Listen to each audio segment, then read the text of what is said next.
another guys. So yan, kanina lumabas ng bagong ordinance sa 1 hour ago. So yan, babasahin na natin. Tingnan nyo guys, yan. Tingnan nyo si Conti. Yan. Yan ang aming presidente. Ay, hindi pala siya presidente. Prime Minister. So guys, basahin natin ha. New DPCM, Italy in semi-lockdown for a month. So yun, semi-lockdown na talaga siya for a month. So kanina yung binasa ko sa inyo, October 8 na ordinansa. Ngayon, ito na yung bago. And basahin natin. The Italian Prime Minister Giuseppe Conte has been signing the new DPCM which remain in force from Monday, bukas, October 26 to Tuesday, November 24. So, bukas hanggang November 24, guys. In order to try to contain the coronavirus outbreak, pasensya na sa lingwahe ko, pronunciation. The Italian Prime Minister Giuseppe Conte has been signing a new DPCM. This put Italy in a semi-lockdown for a month. Stop for bar, restaurant for 6 p.m. Ayan, 6 p.m. Wala nang bar at restaurant. Bar, guys, yung sinasabi ko sa inyo, yung mga coffee shop, mga ganun. But they can be open on Sunday. Minsan yung iba hindi nag-open on Sunday. The new measures will be in force until Tuesday, November 24. What does it provide? The coronavirus cases are potentially increasing. Yun nga guys, kasi tumataas na yung mga cases. So yun, parang wabalik kasi nga pa-winter na naman. Parang na-freeze yung virus. Kaya yun, dumadami yung cases dito. So, Giuseppe Conte has decided to implement a new DPCM. Kanina pa yung DPCM yan. This new DPCM is entering of force tomorrow. Ayan, sinabi ko kanina. DPCM provide to close the bar, restaurant, ice cream. Hindi namang masyado nag-ice cream ngayon kasi malamig na. Ice cream shop, pastry shop at 6 p.m. every day. Every day, guys. Every day. Every day, holiday included. Oh, no.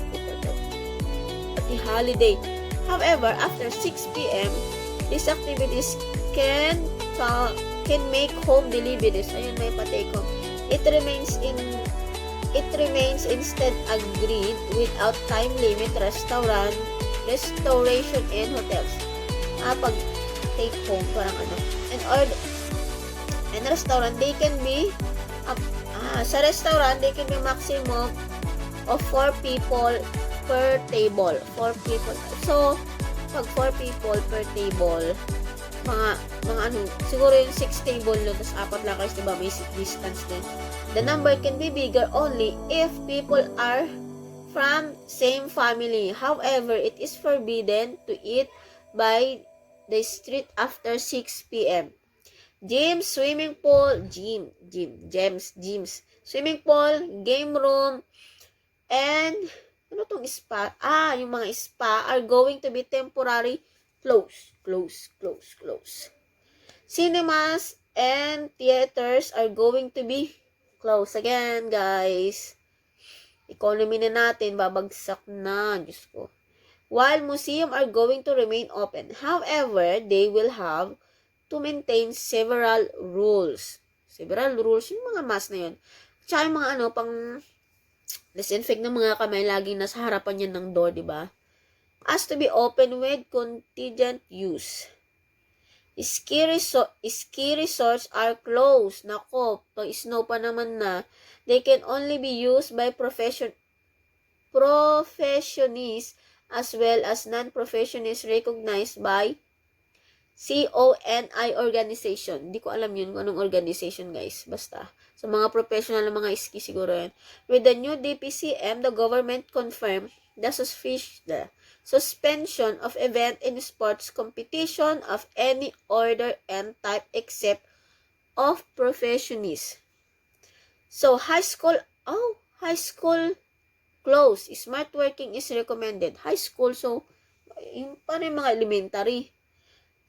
Parties are Ayan. Party, birthday party, welcome party, are forbidden in closed and open space, both civil and religious one. Oh, paano yan? So, wala na tayong simba. Religious. No, Both civil and religious yung one. party. Kaya nga yung incident, walang party kanina eh. Kayo lang ang may party. Demonstration are permit. Hindi naman party yun. Kumain lang kami. Permit is only if staying and Walang handaan kanina. paradise.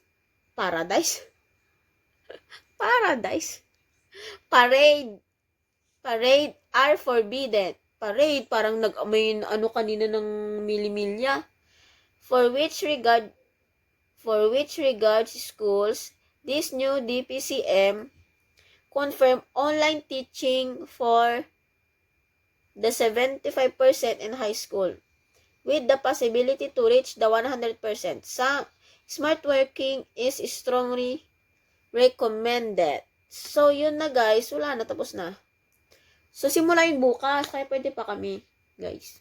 Anniversary kami. So, pwede pa. Kasi bukas pa yung talagang ano niya. Ano ba yun? Yung implementation niya. So, yun guys. Yung bagong ordinansa na talaga semi-lockdown for a month. Na kailangan nating to pa rin o sundin ang mga patakaran ng gobyerno kasi nandito naman tayo sa bansang Italia. So guys, that's it for today's vlog. Ang hirap kung hindi na ako makahinga masyado pero wala akong COVID kasi naulanan na ako kanina. See you again in another vlog. Like, comment, and subscribe and hit the bell button. Thank you. Bye-bye.